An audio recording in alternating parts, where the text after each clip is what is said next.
अस्सलाम वालेकुम दोस्तों।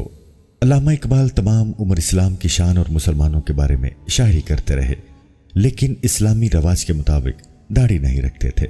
एक मौलाना अपने एक मुकदमे में मशवरे के लिए उनके पास आते रहते थे।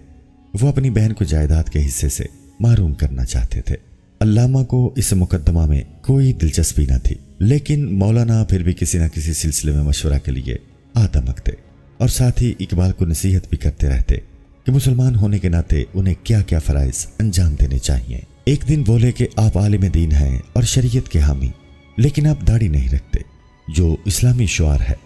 अल्लामा इन रोज रोज की नसीहतों से तंग आकर बोले, मौलाना आपकी तलकीन का मुझ पर बहुत अच्छा असर हुआ है और मैंने अहद किया है कि आपके साथ एक मुआहिदा करूं।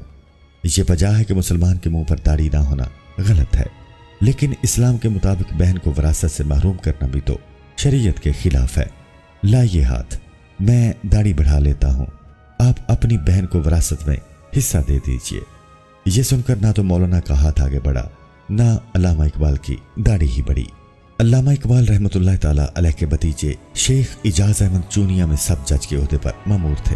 वहां एक ज्ञानी सिख था जिसकी तकरीर की बड़ी धूम थी। वो बड़ा जादू बयान करता था। शेख साहब भी उसकी तकरीर सुनने के शौक में गाहे बगाहे सिखों के गुरुद्वारे जाया करते थे। बैदी खानदान का ये ग्रंथी अनारकली गुरुद्वारा में भी रह चुका था और बड़े खुले दिल से गुफ्तगू करता था। एक दिन वो शेख साहब के पास आया और कहने लगा कि मैं मुसलमान होना चाहता हूँ, मुझे डॉक्टर इकबाल की खिदमत में ले चलिए। मौसम गर्मा की तातीलात खत्म होते ही शेख इजाज अहमद उस सिख मुकर्रर को अपने हमरा लेकर लाहौर आए और अल्लामा इकबाल की खिदमत में हाजिर हुए। सिख ने पहले अपने मुशर्रफ इस्लाम होने का इरादा जाहिर किया, फिर बोला कि मेरे बहुत से बाल बच्चे हैं, खर्च ज्यादा, आमदनी कम है, क्या अच्छा हो कि मुसलमान होने के बाद मेरी माली इमदाद की भी कोई सूरत निकल आए। अल्लामा इकबाल इस ज्ञानी सिख की जुबान से माली इमदाद का जिक्र सुनकर मुतासिर बल्कि मुतासिफ हुए। उन्होंने फरमाया, अव्वल तो मुसलमानों के पास ऐसा कोई इदारा नहीं है जहां से नौ मुसलमों और जरूरतमंदों की माली इमदाद की जाती हो। दूसरे, मुसलमान होने के लिए माली इमदाद की शर्त, ये बात किसी तरह पसंदीदा नहीं। इसके बाद अल्लामा इकबाल ने एक वाकया सुनाया कि मेरे वालिद जिला गुजरांवाला में एक बुजुर्ग से मिलने गए। ये बुजुर्ग गांव से बाहर चारपाई पर बैठे चंद साहिबों से बातें कर रहे थे। इतने में एक जंगली खरगोश जिसके पीछे कुत्ते लगे हुए थे भागता हुआ उधर आया और चारपाई के नीचे बैठ गया। इस खरगोश का जो कुत्ते ताकुब कर रहे थे वो चारपाई पर आदमियों को बैठा देखकर ठहर गए, बल्कि यूं कहिए ठिठक कर रह गए। वो बुजुर्ग ये मंजर देख रहे थे। उन्होंने खरगोश को मुखातिब करके फरमाया, ऐ अक्लमंद, पनाह भी ली तो इंसान की। अल्लामा इकबाल ये वाकया सुना रहे थे और उनका चेहरा तमतमाता जा रहा था, यहां तक कि उन पर रिक्कत तारी हो गई। उन्होंने सोफे पर अपनी ठोड़ी रख दी और ज़ारो कतार रोने लगे।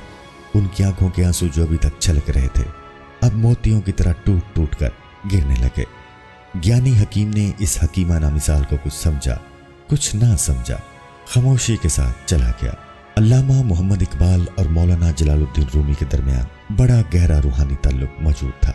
अल्लामा इकबाल खुद को मरीद हिंदी और मौलाना जलालुद्दीन रूमी को पीरे रूमी कहते थे।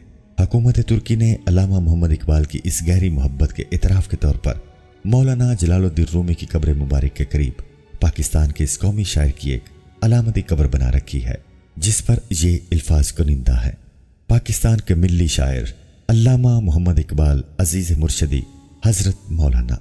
ये अलामती कब्र 60 की दहाई में अल्लामा मोहम्मद इकबाल की मौलाना जलालुद्दीन रूमी से उनसीयत, दिली लगाव की अक्कासी के तौर पर बनाई गई। तुर्क बाशिंदे भी पाकिस्तान के कौमी शायर अल्लामा मोहम्मद इकबाल से बड़ी गहरी मोहब्बत करते हैं। तुर्की के सदर रजब तैयब अर्दवान, वज़ीर आज़म अहमद दाऊद ओलू और कबीना की अक्सरियत अल्लामा मोहम्मद इकबाल से बड़ी मुतासिर है।